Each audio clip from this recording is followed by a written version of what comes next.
দীর্ঘ সময় বসে কাজ করছেন, পিঠে অসহ্য ব্যথা হচ্ছে, সেই ব্যথা ক্রমশ পায়ের দিকে ছড়িয়ে যাচ্ছে বা কোমর শক্ত হয়ে আসছে, তাহলে কিন্তু আপনাকে সতর্ক হতে হবে। কারণ এটা কিন্তু শুধু ব্যথা না হয়ে হতে পারে স্লিপ ডিস্কের সমস্যা। এই স্লিপ ডিস্ক বলতে আমরা আসলে কি বুঝি? কোন লক্ষণগুলো দেখলে আমরা বুঝতে পারবো স্লিপ ডিস্ক হয়েছে এবং কখন চিকিৎসকের কাছে যেতে হবে? তারপরে চিকিৎসা পদ্ধতি বা কি হবে? কি করে আমরা স্লিপ ডিস্ককে প্রতিরোধ করতে পারি? এই বিষয়ে আজকে আমরা আলোচনা করব। আমাদের সঙ্গে রয়েছেন কলকাতা শহরের বিশিষ্ট চিকিৎসক, consultant orthopaedic surgeon doctor Soham Mondal. আমি স্যারের কাছে যাব। আপনাদের প্রশ্নগুলো নিয়ে আলোচনা হবে। তার আগে বলি, আমাদের এই চ্যানেলে যারা নতুন এসেছেন অবশ্যই চ্যানেলটিকে সাবস্ক্রাইব করুন। কারণ স্বাস্থ্য সংক্রান্ত নানা বিষয়ে আমরা প্রতিনিয়ত আপনাদের জন্য আলোচনা করছি। ভিডিওটি শেষ পর্যন্ত থাকুন। আশা করি আজকের পর্বে আমরা যেগুলো আলোচনা করব তাতে আপনারা উপকৃত হবেন। ভিডিওটি ভালো লাগলে লাইক করুন। কোনো প্রশ্ন বা মতামত থাকলে নিচে কমেন্ট বক্সে লিখুন এবং শেয়ার করুন। আসুন আজকের আলোচনা শুরু করি। স্যার, আপনাকে স্বাগত জানাচ্ছি হেলথ ইমপ্যাক্ট নিউজে। নমস্কার, আমি doctor Soham Mondal, consultant orthopaedic surgeon, Manipal hospitals, Broadway, Kolkata. Sir, আমরা তো স্লিপ ডিস্ক নিয়ে আলোচনাটা শুরু করেছি। তাহলে আমরা প্রথমে জানতে চাইবো যে এই কোমর ব্যথার প্রাথমিক কারণগুলো কি কারণ এর জন্য দায়ী হতে পারে? নাম্বার 1 কারণ হলো পশ্চার, যেটা আমাদের ম্যাক্সিমাম লোকজনের সিটিং জব। আমরাও অনেক সময় অনেকক্ষণ ধরে বসে পেশেন্ট দেখি। যারা কম্পিউটার সিস্টেমের সামনে বসে, যারা আইটিতে আছেন, যারা ফাইন্যান্সে আছেন, ম্যাক্সিমাম এখন সিটিং জব। তো হাঁটাহাঁটিটা বেশি হয় না। অনেকক্ষণ বসে থাকতে হয় ৮-৯ ঘন্টা। তো এই একটা কারণ।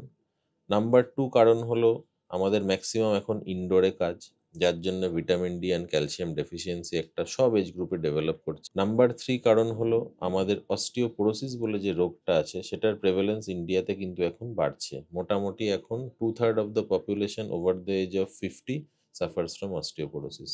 এইটা আরেকটা কারণ। তো এই ৩টে মেন কারণ।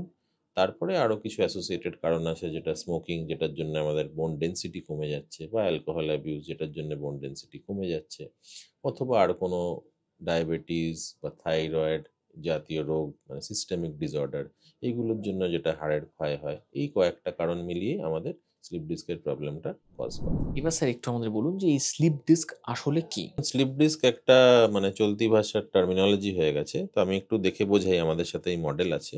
এইটা হলো ইন্টারভার্টিব্রাল ডিস্ক। এইটা হলো ভার্টিব্রা, হাড়গুলো।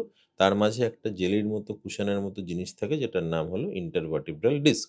এটার মেডিকেল টার্মিনোলজি হলো পিআইভিডি বা প্রোল্যাপসড ইন্টারভার্টিব্রাল ডিস্ক। এবার প্রোল্যাপস মানে কি বলতে চাইছি আমরা? এটা বাইরের দিকে বেরিয়ে যাচ্ছে, পিছনের দিকে। এই যে লাল মতো দেখতে পাচ্ছেন, এটা হলো ডিস্কটা এক্সট্রুড করে গেছে বা বাইরে বেরিয়ে গেছে। This is a PIVD or slip disc. আচ্ছা স্যার, এই যে এখন যেটা হয় মূলত তরুণ প্রজন্মের যারা রয়েছেন তাদের মূলত যেটা হয় অফিসে দীর্ঘক্ষণ বসে কাজ। এটা কি স্লিপ ডিস্কের অন্যতম কারণ হতে পারে? যদি সেটা হয়ে থাকে তাহলে সেটা প্রতিরোধ করার উপায়টা কি? Definitely এটা one of the very important causes of slip disc problem আমাদের আজকালের গ্যাজেট ডিপেন্ডেন্ট জেনারেশনের। তো এটা প্রিভেন্ট করার একটাই জিনিস আমি আমার সব পেশেন্টদের বলি, ০.৫ ঘন্টা সিস্টেমের সামনে বসে থাকার পরে একটু হাঁটাচলা করতে, একটু স্ট্রেচিং করতে, পায়ের এবং কোমরের মাসলগুলো একটু স্ট্রেচ করে নিতে, এবং যখন বসে আছেন তখন একটা ভালো পশ্চার মেইনটেইন করতে, যাতে কম্পিউটারটা আই লেভেলে থাকে এবং হাতে বা কোমরে কোনো অ্যাডেড প্রেশার না থাকে। ডোন্ট স্লাউচ ফরওয়ার্ড, এরম করে ঝুঁকে বসবেন না। সবসময় ব্যাকটা স্ট্রেট মেইনটেইন করার চেষ্টা করবেন।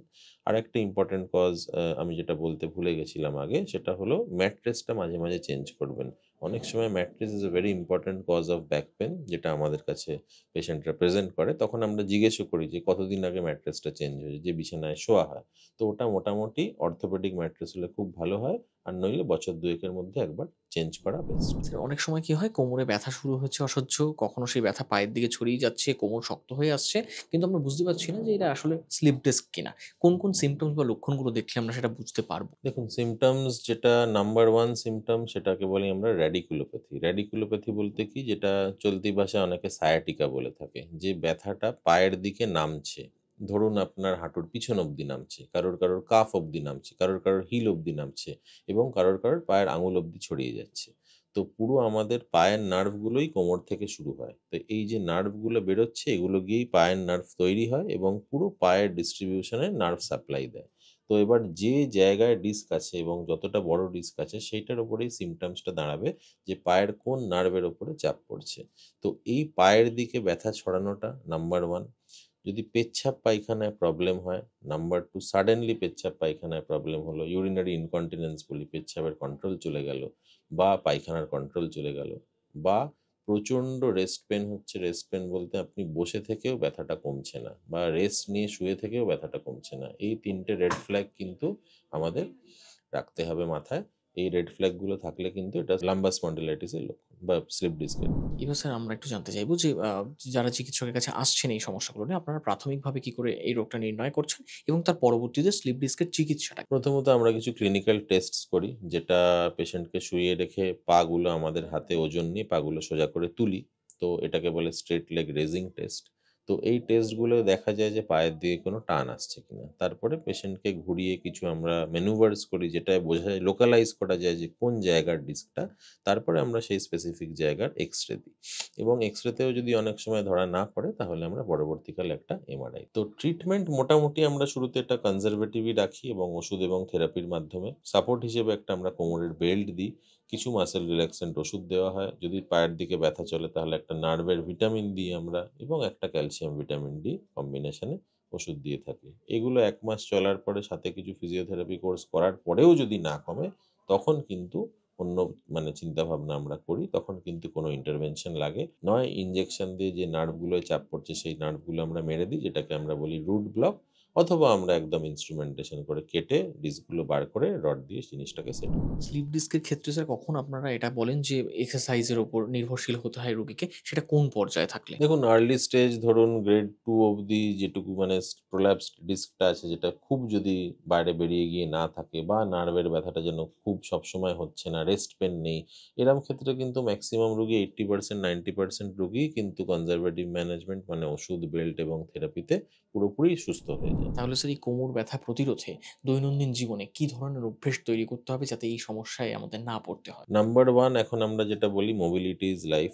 মোবাইল থাকতে হবে, এক্সারসাইজ করতে হবে, স্টেপস হাঁটতে হবে, ওয়েটস করতে হবে। পুরো এক্সারসাইজের উপরে থাকতে হবে। ব্যাক বা কোর স্ট্রেংথেনিং এর স্পেসিফিক কিছু এক্সারসাইজ আছে, সেইগুলো শিখে করবেন। হেলথি লাইফস্টাইল অবলম্বন করবেন। এক্সেস ওয়েট যেন কারোর না হয়। Obesity is another cause for low back pain and slip disc problem. এবং সিগারেট আর অ্যালকোহল এটা এভয়েড করতে হবে। মোটামুটি হেলদি লাইফস্টাইল যদি মেইনটেইন করেন, হেলদি ডায়েট যদি মেইনটেইন করেন, হেলদি পশ্চার যদি মেইনটেইন করেন, এবং এক্সারসাইজ রেগুলারলি করেন, আশা করছি স্লিপ ডিস্ক বা কোমর ব্যথার প্রবলেম কারোর হবে না। দর্শক বন্ধু, আপনারা শুনলেন যারা দীর্ঘদিন ধরে এই ব্যথার সমস্যায়, কোমর ব্যথার সমস্যায় ভুগছেন, তাদের জন্য যথেষ্ট উপকারী আশা করি আজকের আলোচনা হয়েছে। ডাক্তারবাবুর পরামর্শ মতো মেনে চলুন, কারণ কোমর শুধু আমাদের শরীরের ভার নয়, আমাদের গোটা জীবনের ভারটাও বয়ে নিয়ে চলেছে। তাই কোমর ব্যথাকে অবহেলা করবেন না, সঠিক সময়ে চিকিৎসা করুন, তাহলেই কিন্তু এই ব্যথা থেকে আপনারা মুক্তি পাবেন, যন্ত্রণা থেকে মুক্তি পাবেন। যদি কোনো প্রশ্ন থাকে নিচে কমেন্ট বক্সে লিখুন, পরবর্তীতে আমরা আবার আলোচনা করব। আজকের মতো এই পর্যন্তই। ভালো থাকবেন, সুস্থ থাকবেন।